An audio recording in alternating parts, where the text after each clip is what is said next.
রয়েছে ঝা ছকচকে স্কুল, চালু রয়েছে মিড ডে মিল ব্যবস্থাও, কিন্তু ওই পর্যন্তই। পঠন পাঠনের কোনো বালাই নেই, কারণ স্কুলে রয়েছেন মাত্র একজন শিক্ষক। তার একার পক্ষে স্কুলের অফিসিয়ালি কাজ সামলে সমস্ত ক্লাস নেওয়া অসম্ভব। অগত্যা পড়ুয়ারাই নিচ্ছে পড়ুয়াদের ক্লাস। এমনই স্কুলের দেখা মিলল মালদার হরিশ্চন্দ্রপুর ১ নম্বর ব্লকের মহেন্দ্রপুর গ্রাম পঞ্চায়েতের গাংনদিয়া গ্রামে। সেই গ্রামেই রয়েছে গাংনদিয়া বাংরুয়া MSK অর্থাৎ মাধ্যমিক শিশু শিক্ষা কেন্দ্র। সেখানে বর্তমানে পঞ্চম থেকে অষ্টম শ্রেণী পর্যন্ত ক্লাস চালু রয়েছে, অথচ 4টি ক্লাসের জন্য রয়েছেন একজন মাত্র শিক্ষক, যিনি প্রধান শিক্ষকও বটে। তাই তাকেই স্কুলের মিড ডে মিল ব্যবস্থা থেকে শুরু করে অফিসিয়ালি কাজ সমস্ত কিছুই দেখতে হয়। তাই তার একার পক্ষে স্কুল চালানো কার্যত অসম্ভব হয়ে পড়েছে। ফলে পড়ুয়ারা নিয়মিত স্কুলে আসলেও ক্লাস হয় না।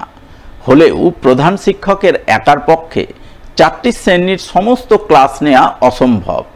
তাই পড়ুয়ারাই নিচ্ছে পড়ুয়াদের ক্লাস।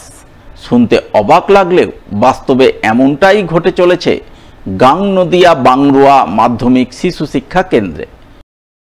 একটাই মাস্টার, তো এই সব ক্লাস সামলাতে পারছে না, তো মাঝে মধ্যে আমরা এই ক্লাস নিয়ে নিই। কি ক্লাস নিচ্ছ তুমি? বাংলা ক্লাস। তুমি কি ক্লাসে পড়ো? 8-এ। আর তোমরা কোন কোন ক্লাস নিচ্ছ? এখন আমাদের 5, 6, 7, 8। আর তোমাদের ক্লাস কে নিচ্ছে? আমাদের হেডমাস্টার নিচ্ছে। গাংনদিয়া বাংরুয়া মাধ্যমিক শিশু শিক্ষা কেন্দ্রে মাত্র একজন শিক্ষক থাকায় পঠন পাঠনের কোনো বালাই নেই। ফলে ধীরে ধীরে কমছে পড়ুয়াদের উপস্থিতির হার। অভিভাবকদের বক্তব্য, তারা দিন দরিদ্র মানুষ, দিন মজুরি করে ছেলে মেয়েদের লেখাপড়া করাচ্ছেন, কিন্তু স্কুলে পড়াশোনা হচ্ছে না। একজন মাত্র শিক্ষকের পক্ষে সমস্ত ক্লাস নেওয়া সম্ভবপর হয়ে উঠছে না। তাই তারা চান স্কুলে শিক্ষক নিয়োগের ব্যবস্থা করুক সরকার। মাস্টারের অভাব আছে, মাস্টারের অভাবের জন্য ছেলে মেলে ইদিগুদি হয়ে যাচ্ছে। আর এখানে এই স্কুলে কোনো ধনীপতির ছেলে নাই, মেয়ে নাই, সব গরিবের। আমিও যে আসি, আমিও গরিব। দরকার হলে আমি ছেলে পেলেকে নিয়ে ফের বাইরেও চলে যাচ্ছি খাটার জন্য। হ্যাঁ, এখানে যদি মাস্টার থাকতো কারো 2টা, তো ছেলে মেলে শিক্ষিত হতো। গরিবের ছেলেরা তো আর বাইরে পড়াতে পারবে না, এখানে হলে ভালো হতো। সরকারের উপরে এটাই আবেদন, স্কুলটা ভালোভাবে চলো। ছাত্ররা আমরা আমাদের ছেলে মেয়ে এখানে ভর্তি হচ্ছে, একটা শিক্ষক আছে, একটা শিক্ষকে কি হবে পড়া। গাংনদিয়া বাংরুয়া মাধ্যমিক শিশু শিক্ষা কেন্দ্রের পথ চলা শুরু 2001 সালে। ওই সময় স্কুলে ছিলেন 6 জন শিক্ষক, কিন্তু 2022 সাল থেকে মাধ্যমিক শিশু শিক্ষা কেন্দ্রটি চলছে মাত্র একজন শিক্ষক নিয়ে। তিনিই আবার প্রধান শিক্ষক, তার নাম রাহানুল হক।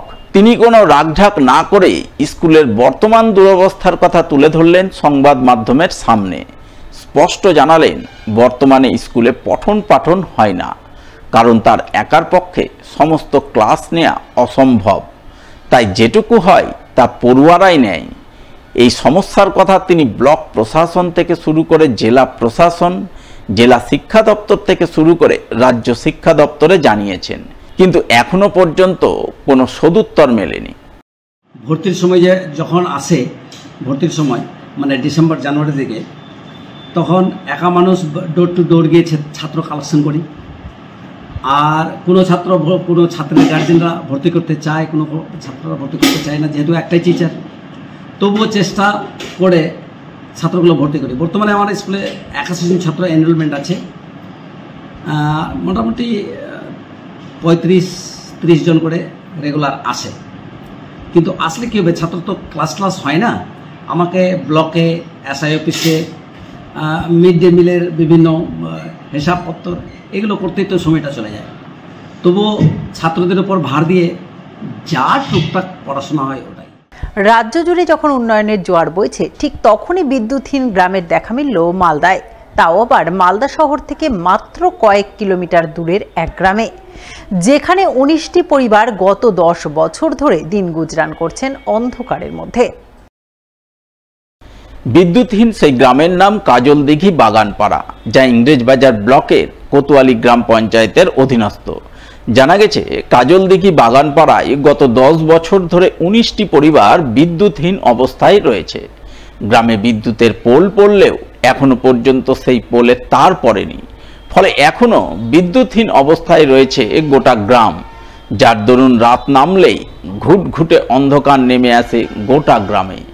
অন্ধকার দূর করতে বাড়ি বাড়ি জ্বলে ওঠে কুপি, হ্যারিকেন কিংবা মোমবাতি। সেই আলোতেই ছাত্রছাত্রীরা পড়াশোনা করতে বাধ্য হয়।